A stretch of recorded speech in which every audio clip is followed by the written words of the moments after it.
Ceci est un livre audio autogénéré par Google. Omaggio à Luciano Berio. Daniel Cohen-Levinas.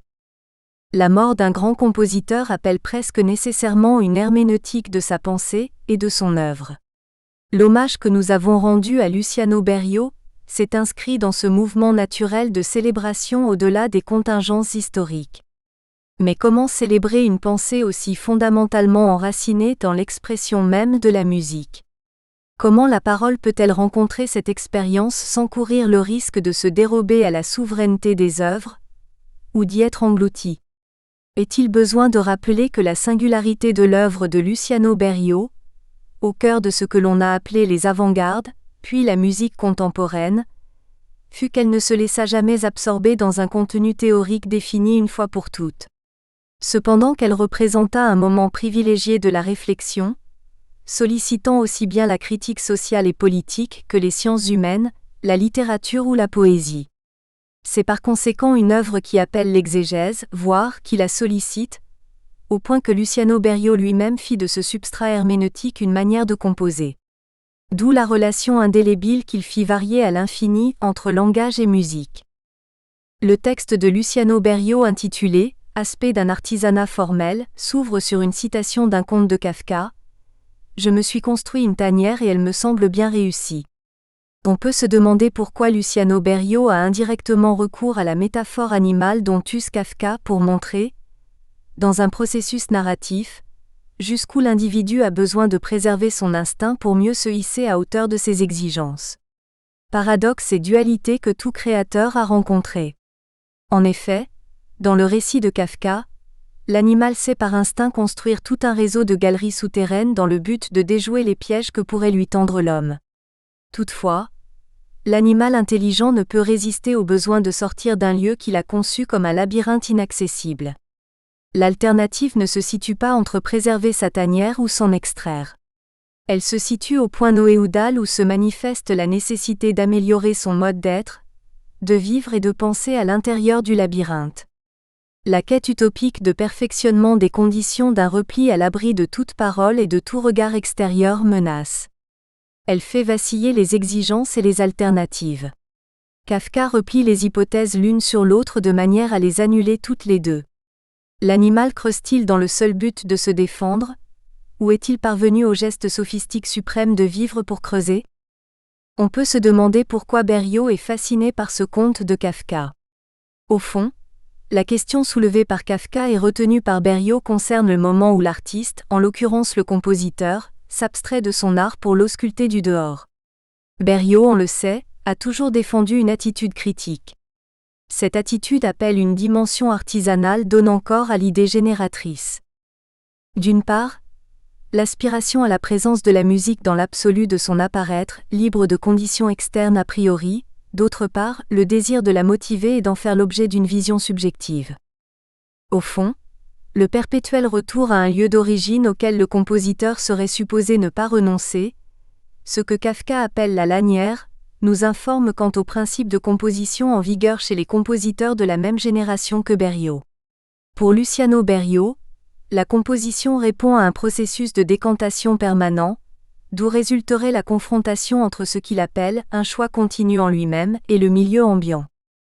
Pour en arriver là, tantôt il parcourt un réseau complexe de galeries parsemées de probabilités ambiguës et de failles, tantôt, guidé par une sorte d'infaillible autorégulation dynamique, il ne les parcourt pas du tout, il les survole rapidement et va droit au résultat final, à la synthèse de l'œuvre, où chaque fait formel coïncide avec le désir de réaliser une forme, et non où la donnée formelle se substitue au désir de la forme et où la faculté créatrice de celui qui écoute et de celui qui exécute complétera les innombrables desseins de l'œuvre elle-même et réalisera jusqu'au bout les intentions du compositeur.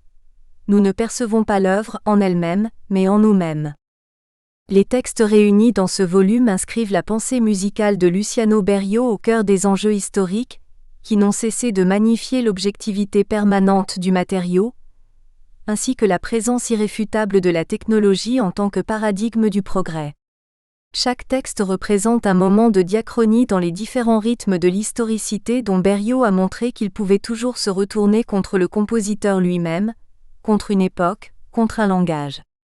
Plus qu'un hommage, il s'agit d'un élan collectif, caractérisé par le désir de mettre en scène les seuils d'ambiguïté chers à Berriot, grâce auxquels l'art se plaît souvent à s'arrêter un instant. Hiéroglyphe, la voix, le signe, l'acoumen. Alessandro Arbo. La trame cachée est toujours plus forte que celle qui est manifeste. Héraclite, d'après la traduction de G. Colley.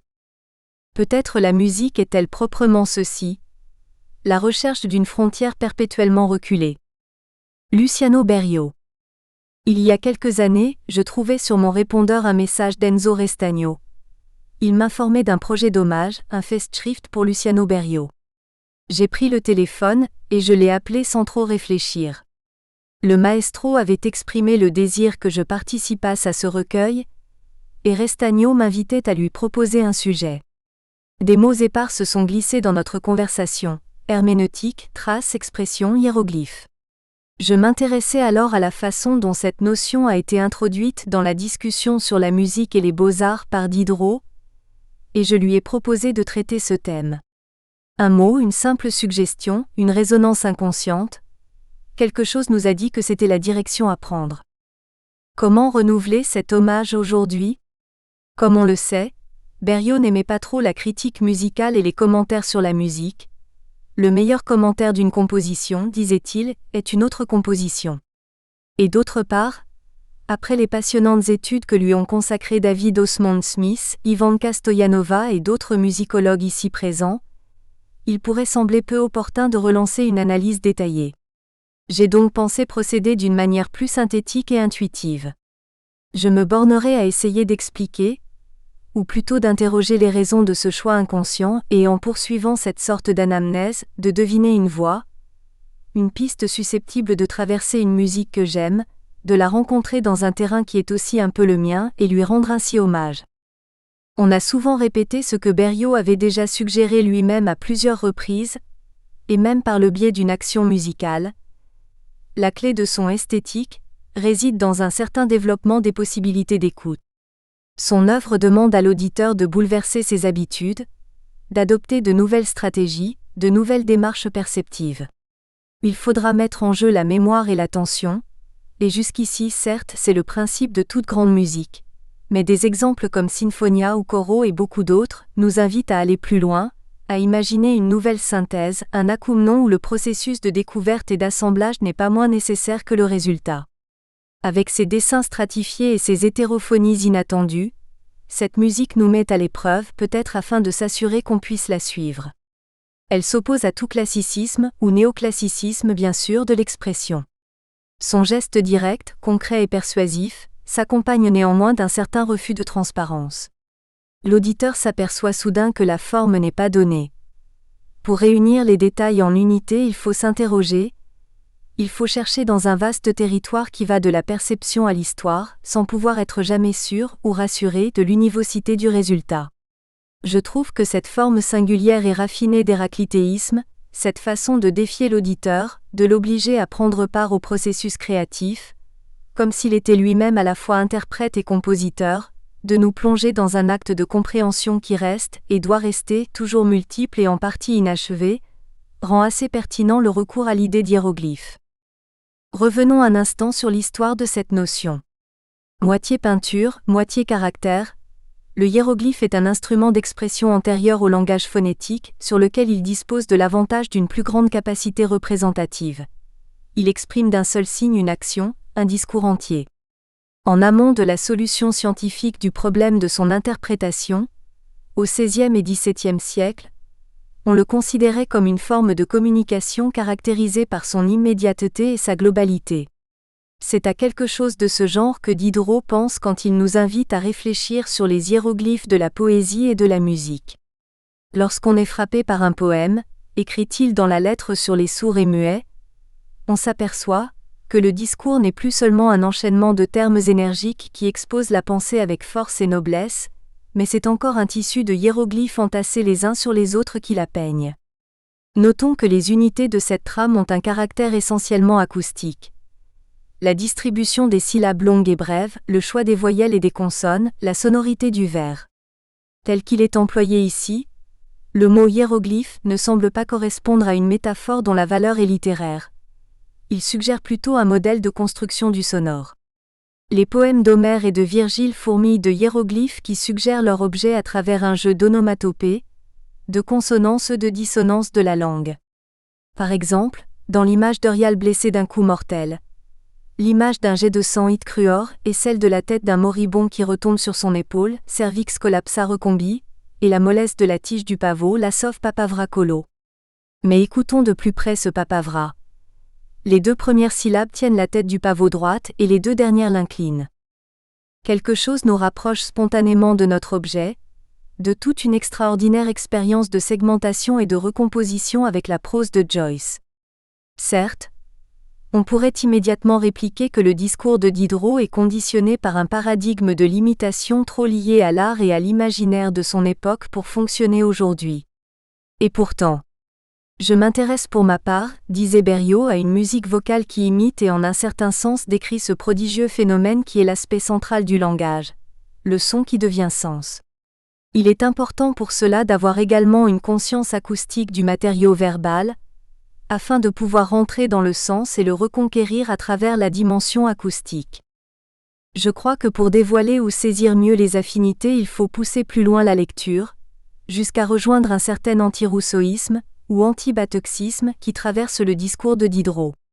En plus de reformuler le thème de la différence des arts d'après leur technique d'organisation des données sensibles, le plus important supplément du texte que nous venons de citer, la lettre à Mademoiselle, Lachaud, développe l'idée d'une forme d'analyse qui trouve son origine dans les sens, c'est-à-dire en amont de l'invention du langage.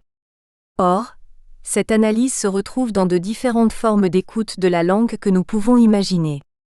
Diderot montre comment la poésie dépend d'une empreinte qui rompt en quelque mesure le rapport avec l'objet qui a provoqué l'impression, se rend disponible à l'itération et se transforme en une activité spirituelle préliminaire. On a affaire ici au pouvoir de configuration et de renvoi d'un trait distinct d'une famille de signifiés qui ne peuvent jamais être saisis comme tels. Bref, nous sommes poussés à chercher un sens dans le corps sonore même de la parole. C'est à ce niveau que se recompose l'unité de l'expérience, et que la perception se présente comme une totalité disposée à de multiples projections de sens. Voilà ce que, avec Wittgenstein, nous pourrions appeler un véritable air de famille. En résumant son expérience avec le texte de Joyce, Berriot disait « À un tel niveau de conscience où il n'y a pas place pour les schémas formels les plus simples de la perception, parce que presque tous nos sens sont appelés à appréhender et à consommer l'objet esthétique, mais où il y a unité complète de notre être, de notre conscience, il y a pleine adhésion créatrice. C'est une invite à retrouver une forme d'expérience globale, à explorer l'acoumen, c'est-à-dire la voix écoutée, objet d'une étude micrologique ou microphonologique, dans toutes ses liaisons avec notre être. Notons que Derrida a désigné par ce mot un certain geste rousseauin d'intériorisation du phénomène.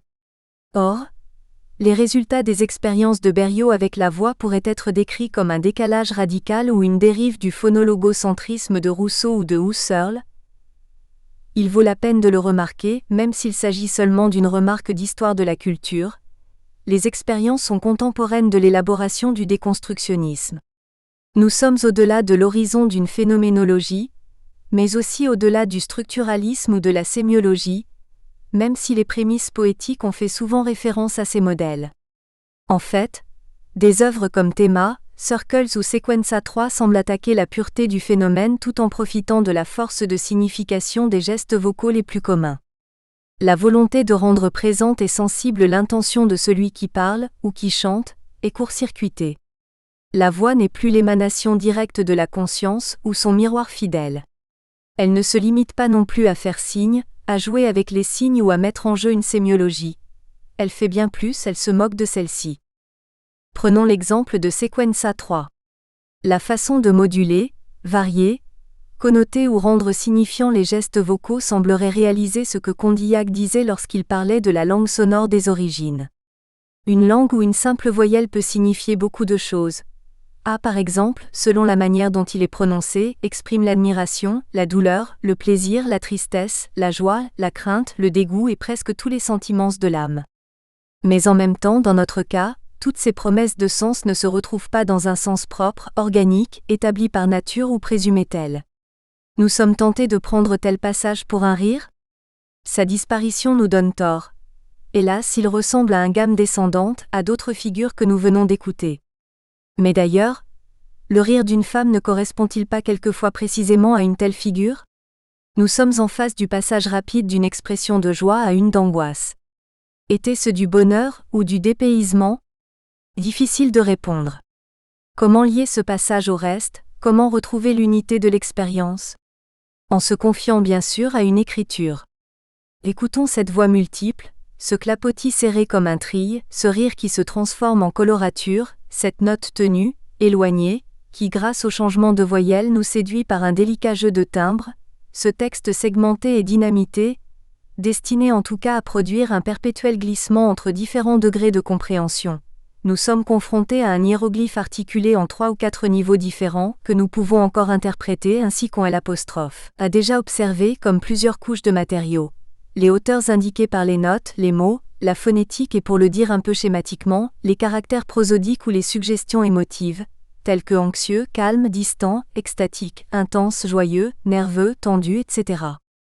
À nous de saisir les priorités, les passages, les transformations, ainsi que les rapports de convergence ou d'opposition qui se créent entre deux ou plusieurs niveaux, sans pouvoir véritablement dans la plupart des cas établir des frontières, comme par exemple celle qui sépare traditionnellement le parler du chanté. Derrière la spontanéité du résultat se cache bien sûr un grand travail technique. Mais ceci ne devrait pas nous pousser à voir dans son centre, la voix, un simple objet technique. Je crois qu'une des qualités de l'œuvre vocale de Berriot, visible précisément dans sa volonté de soumettre la voix à une analyse microscopique, réside dans une forme de respect devant son apparition. Autrement dit, Berriot la traite comme un hiéroglyphe, il la met en scène en gardant intactes ses énigmes. Notons que dans son histoire conjecturale Rousseau avait mis en évidence la racine commune de la musique et du langage dans une sorte de chant originaire, expression d'une pure oralité et d'une communication sans obstacle. L'affinité dans ce cas nous semble trompeuse. Si la voix dans cette vision précède l'écriture, c'est parce qu'elle est chargée, philosophiquement chargée, donc lourdement chargée, d'un devoir des apostrophes auto-représentation, ou pour mieux dire des apostrophes auto-présentation, c'est une certaine présence différée qui intéresse Rousseau. Grâce à elle, la conscience se reconnaît, avant de communiquer ou de se manifester aux autres, ou bien de s'enfermer dans un solipsisme fait de silence et de rêve. Les hiéroglyphes de Berriot nous présentent une scène très différente, bien plus bruyante que celle qui régit cette utopie d'une pure auscultation de la conscience. Sans renoncer à l'immédiateté, on dirait qu'ils exposent ou rendent sensible le geste fondateur de l'inscription même, une archi-écriture précédant la distinction entre oralité ou pratique, et écriture, et sur laquelle se fonde donc aussi toute volonté de signifier par le biais de la voix ou d'un instrument. Berriot disait que Sequenza 3 a été écrit non pas pour Cathy mais sur Cathy. Avant de nous concentrer sur les qualités de l'interprète, nous pourrions réfléchir sur le dessein général d'écouter la voix d'un autre, avant d'écouter la sienne propre, avant de s'écouter. Il est en effet difficile d'imaginer que tous les micro-gestes qui pullulent dans cette partition puissent apparaître comme autant de vecteurs de sens à celui qui les produit. Au contraire, ils font signe justement parce qu'ils arrivent d'ailleurs, parce qu'ils nous sont en partie étranges ou étrangers. Ce n'est pas par hasard que nous pouvons mieux les saisir lorsque nous ne parlons pas leur langue. Pensons à la situation du plurilinguisme ou du polylinguisme de Théma. Dans cette larve de théâtre musical, le rapport même de l'interprète avec sa propre voix n'est pas du tout d'identification, mais d'étrangeté. Un rapport, comme on voudrait le dire, épique à la manière de Brecht. Tout ce kaléidoscope de comportements vocaux doit donc être revu sans chercher une forme d'empathie, mais avec une sorte de détachement fasciné. C'est cette étrangeté qui nous permet de saisir une écriture jusque dans les sons de la voix, de partir d'elle, et non simplement par elle, de la considérer non pas tant comme un instrument ni comme une tabula rasa, mais plutôt comme un objet saturé de connotations préliminaires, une sorte de feuille blanche qui en filigrane nous paraît déjà peuplée de signes virtuels. La trame cachée dans ce corps sonore est d'autant plus riche, surabondante et forte, pour le dire avec Héraclite, qu'elle n'est pas naturelle, c'est-à-dire imprégnée d'une nature très différente de celle qu'on croirait y reconnaître, ou que l'époque de Rousseau, et avec lui beaucoup d'autres, Hamann, Herder et aussi toute une tradition herméneutique encline à identifier voix, âme et conscience, auraient cru y reconnaître. J'ai toujours été très sensible, observe Berriot, trop peut-être à la surabondance de connotations qui caractérise la voix quoi qu'elle fasse. La voix, du bruit le plus insolent au chant le plus sublime, signifie toujours quelque chose, elle renvoie toujours à autre chose qu'elle-même et crée une gamme d'associations très large. Associations culturelles, musicales, quotidiennes, émotives, physiologiques, etc. La mise en scène de cette surabondance, de ce résidu vocal expulsé par la sélection naturelle du bel canto, mais aussi du lied, du musikdrama et même dans une certaine mesure du Sprechgesang, impose à l'auditeur une réorganisation intégrale de l'acoumen. Nous écoutons sans pouvoir répondre à toutes les sollicitations, nous nous trouvons devant des images, un théâtre de l'oreille. Plus spécifiquement, entre données sensibles et réactions émotives, entre son et image, nous sommes capturés par le pouvoir d'un trait. Cette musique expose la nécessité de conjuguer la description phénoménologique avec une analyse de la trace du son, et même avec une sémiologie. Lorsqu'elle bouleverse nos habitudes d'écoute, elle s'appuie sur un répertoire de gestes enracinés dans notre vie quotidienne. Elle se présente aussi comme un sublime éloge de l'impur. Son cœur est depuis toujours sillonné par un labyrinthe de traces, des gestes aux mélodies populaires, de malheur à l'électroacoustique, etc. On a beaucoup parlé de la phonologie de Berriot. Ce serait peut-être le moment d'évoquer, si l'on peut s'exprimer ainsi, sa phonogrammatologie, qui est d'ailleurs aussi une gramophonologie, non seulement parce que cette musique, comme on l'a déjà observé, apporterait, au sein du comportement vocal essentiellement séquentiel et perpétuellement en dissolution, la réversibilité temporelle typique du texte écrit, mais parce que jusque dans son geste se cache une écriture, parce que son intériorité est habitée, son terrain est traversé par des voies multiples ou, pour employer une notion que lui était chère, des chemins. Notons-le. Si les chemins sont par définition secondes traces générées par d'autres traces, déjà les séquences nous montrent la cohabitation à l'intérieur du phénomène, de la technique et du geste vivant, l'appropriation d'une altérité et l'inscription dans l'histoire. Profondément enraciné dans l'histoire et en même temps capable d'une signification qui est le sens propre, ou le sans propriété, par excellence, les hiéroglyphes de Berriot se présentent comme un excellent exemple d'anti-rousseauisme de l'expression. On pourrait dire que leur référence n'est pas tant le langage ou son côté sonore, ainsi qu'on l'a souvent noté, mais le phénomène de l'inscription comme tel. C'est comme s'ils voulaient montrer que dans la proximité de l'écoute d'une seule voix, qu'elle soit réelle ou instrumentale, se cache la polyphonie bruyante de toute une vie, un espace acoustique que la culture musicale dominante aurait en quelque mesure effacé ou refoulé. Et d'ailleurs, dans une telle perspective, ou dans une telle cryptologie, on pourra facilement retrouver, en dépit de refoulements, des structures ou des fantasmes sonores reconnaissables. Des fragments de mélodie, par exemple. Je ne crois pas qu'il s'agisse d'un simple hédonisme, contrairement à ce que l'on a quelquefois soutenu. Nous les retrouverons en fait au-delà, ou en deçà, d'un certain mélocentrisme, attitude qui traverse les textes de Rousseau et qui nous paraît encore plus profonde ou indéracinable que la pulsion logocentrique. Il ne s'agit pas seulement de déclarer une priorité ou une supériorité, de la musique sur les paroles, de la voix sur l'instrument, etc., mais de récapituler le dessein idéologique qui voudrait atteindre le vrai sentiment, l'intimité du propre, une idée encore partagée par quelques néo-romantiques aujourd'hui. Berriot reconnaît que la mélodie, comme le discours, provient d'une langue qui bien ou mal a été parlée par un corps social, comme on le disait autrefois. Elle ne peut donc que nous faire signe dans le miroir déformant de la mémoire, d'une certaine partie du livre de notre mémoire, comme le suggère Sanguinetti au début de Labyrinthus 2. Ce souvenir la rend depuis toujours impropre.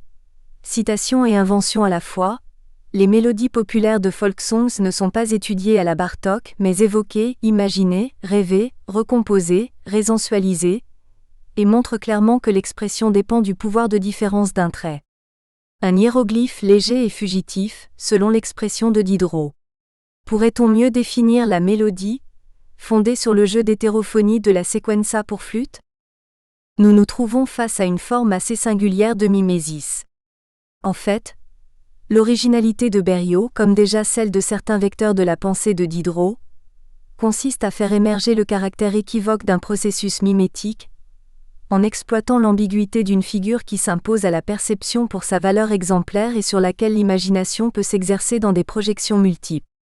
Dans Sequenza 3, les inflexions de la voix nous font signe dans un au-delà des intentions de celui qui parle ou qui chante, mais aussi d'une expérience d'écoute consommée par la tradition. Leur force vient de ceci. Leur apparition hier comme aujourd'hui nous pousse à reculer des frontières, celles qui séparent le geste du son, le phénomène de l'acoumen, la raison de la sensibilité, etc. Notons-le dans une dernière parenthèse. Freud avait employé le mot hiéroglyphe pour décrire le rêve, justement parce qu'il lui semblait mettre en jeu à la fois acoustique et vision. Nous sommes heureusement désarmés, dépossédés. Notre réponse, la réaction à une telle sollicitation, ne pourra pas être à la hauteur de la demande. Elle se limitera à constater l'extraordinaire force de persuasion de ces trames sensibles, à rendre hommage à ces hiéroglyphes qui montrent comme inséparables technique et sensibilité, à ces énigmes de la mémoire dont la solution reste cachée dans l'art d'un analogon rationis. Berio, le chant des sirènes et la poétique de l'œuvre ouverte aux résonances. Gianfranco Vinet. Au cours de son voyage de retour, de son Nostos à Ithaque, Ulysse a rencontré les sirènes une fois. Luciano Berio les a rencontrées 2 fois, à des tournants cruciaux pour sa création et sa poétique musicale. La première fois en 1958, à l'occasion de Thème Omaggio à Joyce.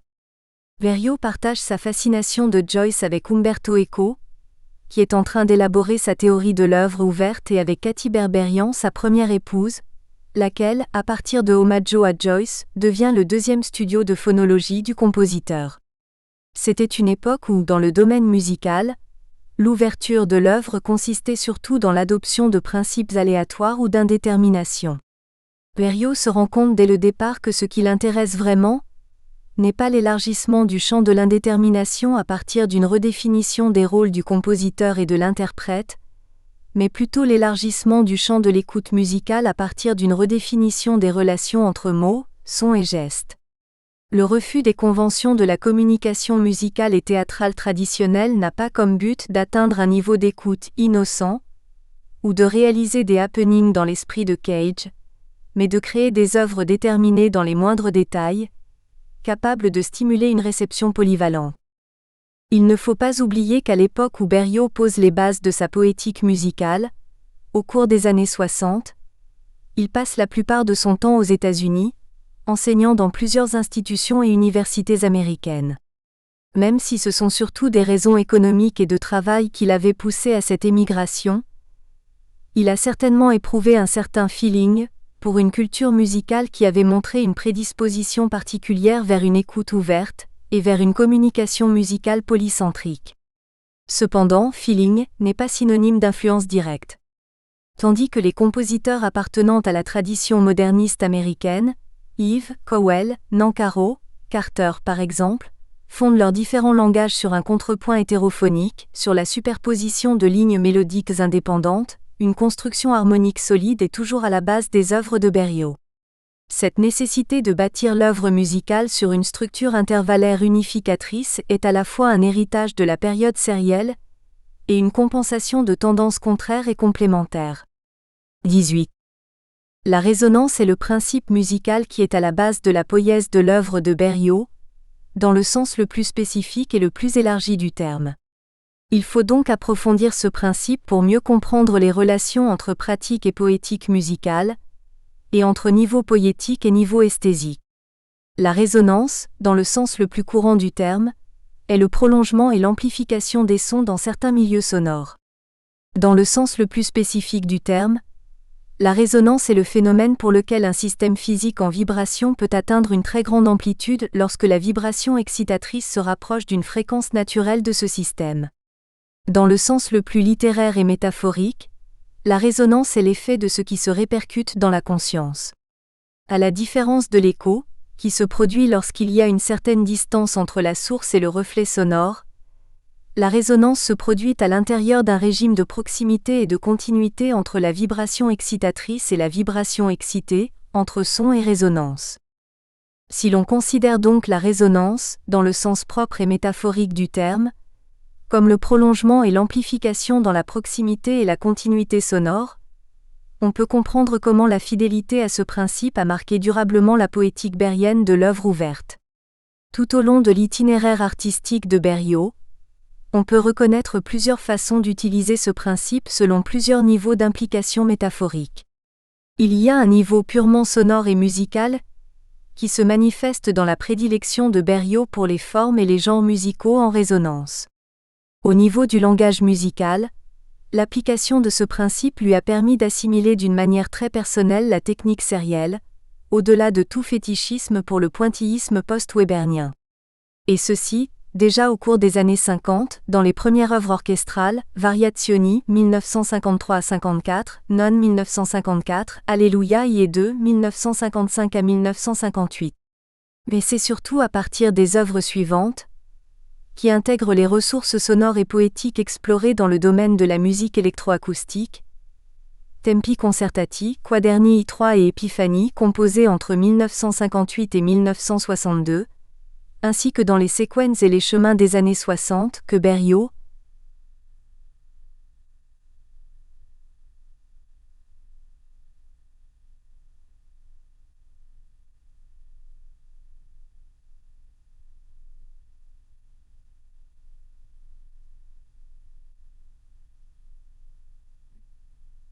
réintroduisant la conduite des voix dans des contextes harmoniques gravitant autour de chants intervallaires toujours renouvelés, crée une polyphonie complexe qui est, en même temps, un jeu de reflets sonores et d'imitation en résonance entre les voix et la structure harmonique. L'application de ce principe est particulièrement évidente dans des œuvres comme le Concerto pour deux pianos et orchestre de 1972 à 1973, à propos duquel Berriot affirme que l'orchestre vient parfois amplifier les parties solistes en une sorte de transcription simultanée, ou alternatime pour alto, clarinette et orchestre.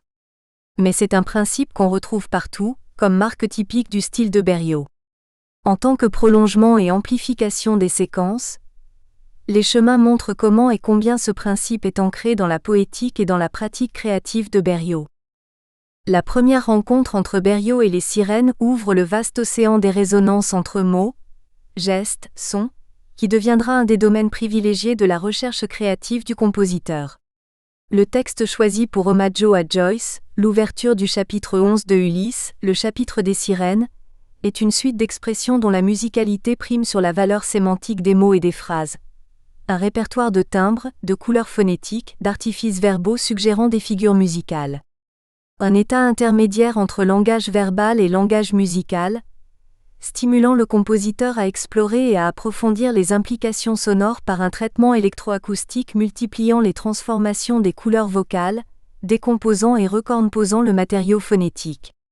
Par les moyens que lui offre la nouvelle technologie, Berriot recherche ce point de convergence entre musicalité du mot et verbalisation du son, que Joyce, au cours de l'épisode des sirènes, résume dans la proposition « Word? Music? No, it's what's behind ».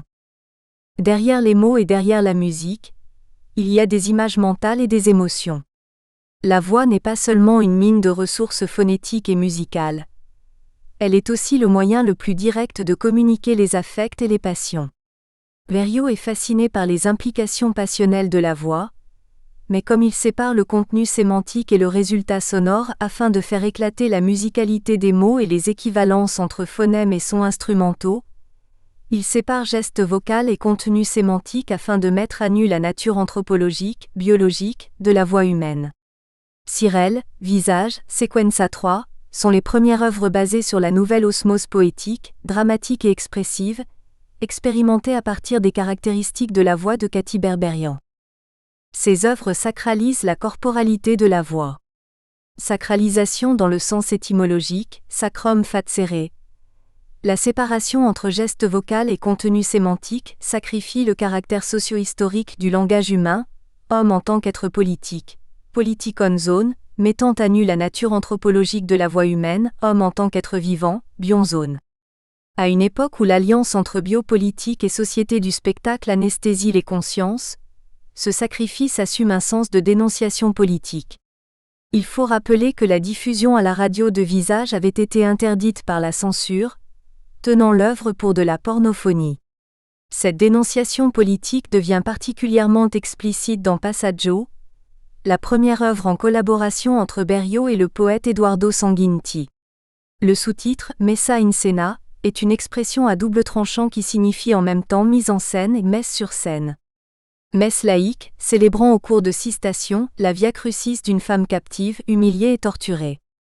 La version intégrale de Omaggio a Joyce conçue pour une émission radiophonique expérimentale, document sur la qualité onomatopéique du langage poétique, comprend une espèce de fugue à plusieurs voix construite à partir du texte originel lu en anglais et en traduction française et italienne. Le but de ce document est d'ouvrir un nouvel espace d'écoute où les passages d'une langue à l'autre, non plus perçus comme tels, mais complètement ignorés, deviendront une seule fonction musicale. Dorénavant, pour Berio, le rôle principal de la musique est de favoriser des passages entre les textes et les traditions les plus disparates, la métamorphose musicale du plurilinguisme et de l'intertextualité devenant un des domaines spécifiques de sa recherche créative. Sinfonia 1968, Caro 1974-76, Laborintucci 1965, Aaron 1974-75, Canticum Novissimi Testamenti 1989, les 3 dernières œuvres sur des textes rédigés par Sanguineti, sont les étapes d'un style et d'une poétique s'ouvrant de plus en plus à la multiplicité des perspectives sonores et culturelles. Les onomatopées en tant que mise en résonance des phonèmes et des sons, ainsi que la musique en tant que champ de résonance entre textes, musicaux et verbaux, appartenant aux traditions les plus différentes et apparemment éloignées, ouvrent un espace acoustique caractérisé par une hospitalité musicale particulière. Cette expression, calquée sur l'expression hospitalité langagière, utilisée par Paul Ricoeur dans un recueil récent de textes sur la traduction, veut mettre en évidence l'analogie entre le travail musical de Berio, travail dans le sens de Freud, et le travail de la traduction. Traduction dans le sens de transport, transducere, d'un ensemble de mots ou de sons doués d'une charge émotionnelle, poétique, symbolique et d'une identité formelle, dans un autre ensemble prétendant reconstituer le premier d'une manière plus ou moins fidèle à l'original. Traduction, donc, soit dans le sens plus traditionnel de transcription, dont le but est d'adapter à une sensibilité acoustique et musicale nouvelle ou différente, un texte préexistant afin d'en faire ressortir certaines caractéristiques, certaines relations cachées ou oubliées, Folk Songs 1964, Siete Canciones Populares Españolas 1978, soit dans le sens de restauration, rendering, soit dans le sens de régénération, de récréation, de traduction libre d'un chemin qui, passant à travers des stades différents, aboutit à une complexité et à une abstraction majeure sans pour autant effacer les traces poétiques originales. Exemple mémorable, la transcription-traduction du scherzo de la 2e symphonie de Mahler dans Sinfonia. L'hospitalité musicale de l'œuvre de Berio ouvre un espace de résonance labyrinthique et polysémique dans les... Nous espérons que vous avez apprécié cet aperçu. Pour continuer à écouter ce livre audio sur Google Play Livres, utilisez le lien dans la description de la vidéo.